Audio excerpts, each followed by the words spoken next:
with us on this Monday edition of Ed Schultz News and Commentary from the North Country.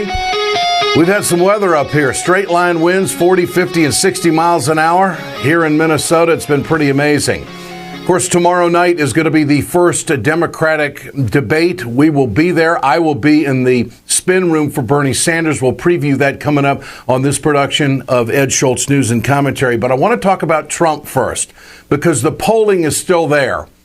The fact is that 42% the CBS poll say that they are paying attention to this presidential cycle, more so than they did the last time. Also, interestingly enough, is that Trump is at 27%, Carson at 21%, and Cruz is at 9%. Now, Bernie Sanders isn't the only one drawing big crowds. Down in the state of Georgia over the weekend, it was 7,700 people who showed up to watch Donald Trump, and Trump seems to be just gravitating to these people. It's like they're feeding him. They're feeding his ego. And this conversation about, well, he might get out. How long will he do well in the polls? This guy is in it for the long haul. I love this. I love the people. I love the country. We're never, ever getting out of this deal. Okay? Ever.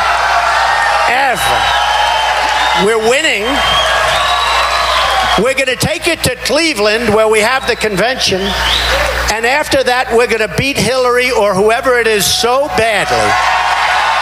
I have a prediction. I think Donald Trump is going to build a hotel in Cleveland before this is over with. He loves it so much. And the entertainment continues. He loves to go after Marco Rubio. I don't know if there's a Florida component here or not, but Rubio seems to be the target of entertainment when Trump goes out on the stump. They said to Marco Rubio, "Are you having fun?" He's sweating like a pig. I never saw a guy sweat like this. The sweat is pouring down. Now think of this. Now we all agree Putin is a pretty tough customer, right? But here's the problem with Rubio. When you sweat that much, now think of it. So you have Putin, he's sitting over here. And he's waiting to kill the stupid Americans because he's been just destroying us so badly. So he figures, and a guy walks in and he's soaking wet and sweating. Hello, can I have some water? And Putin's sitting there, what the hell kind of stuff is this? This is not exactly a poker player, folks. You know, I am totally entertained by Trump. I think this is so much fun. I look forward to his stump speech. And time again. And, of course, I've never liked Rubio. I've thought he's been a punk for a long time, an arrogant son of a gun who thinks he knows everything about the world. He has no record. He's never signed a paycheck in his life. And I think Trump, in his own way, is pointing that out to people about what a real rookie Rubio really is. All right, now, to Bernie Sanders.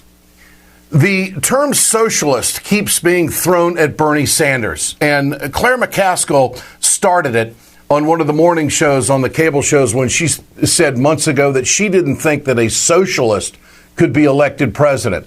Some organizations have bought into that. The National Education Association, when they endorsed Hillary Clinton, they thought that she was the most electable. You know what? It's almost as if all of the templates and all of the formats and history doesn't matter this time around. There is a movement that has taken place.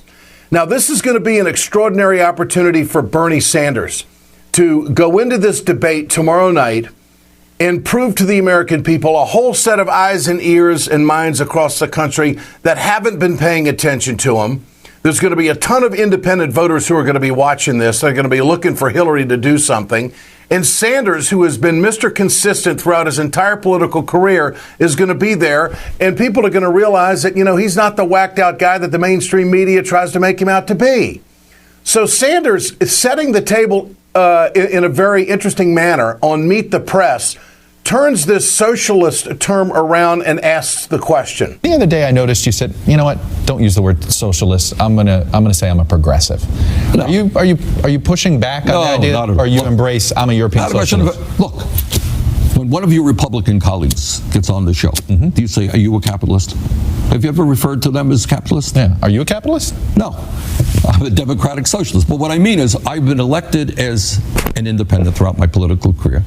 I am running now in the Democratic nomination process and will support, I hope to win, I expect to win, but you'll support the Democratic nominee? I will. He will. He will support the Democratic nominee. I'd like to hear Hillary and the rest of these guys say that as well. But if we're going to get into identity politics, that's elementary, and it's unworthy of the process as I see it in contemporary time. There are a new set of issues that are very extreme to a lot of Americans right now. Bernie Sanders is striking the nerve of a populist candidate. You can call him a socialist all you want. Doesn't matter.